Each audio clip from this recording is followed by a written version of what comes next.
Naging usap-usapan sa social media ang isang segment ng noontime show Night Showtime matapos mapansin ng mga manonood ang tila pagkakahawig nito sa naging mainit na eksena kamakailan sa Senado. Sa segment na Laro-Laro Pick, nagkaroon ng skit ang mga host na agad nakatawag ng pansin dahil sa mga linyang binitawan at sa naging takbo ng kanilang pagtatanghal.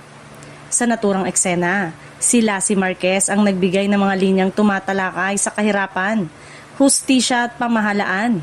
Habang binibigkas niya ang mga ito, kapansin-pansin naman ang mga isa-isang pag-alis o pag-walkout ng ilan sa mga host kabilang sina MC Vong, Kim Chu, Darren Espanto, Jackie Gonzaga, Sean Dominguez, Karil at iba pang kasama sa segment.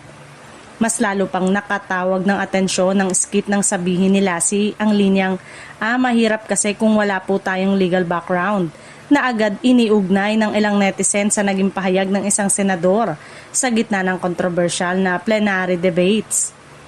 Sinundan naman ito ni Jong Hilario na sumigaw ng point of order na kahalintulad din umano ng mga narinig kamakailan sa Senado. Nang mahulaan ng contestant ang tamang sagot na tatsulok, agad na pinatugtog ang sikat na kanta at sabayang inawit ng mga host kasama ng madlang people. Ramdam ang enerhiya sa studio habang binibigyang diin ng kanta ang mga usaping panlipunan tungkol sa kahirapan, hustisya at hindi pagkakapantay-pantay sa lipunan.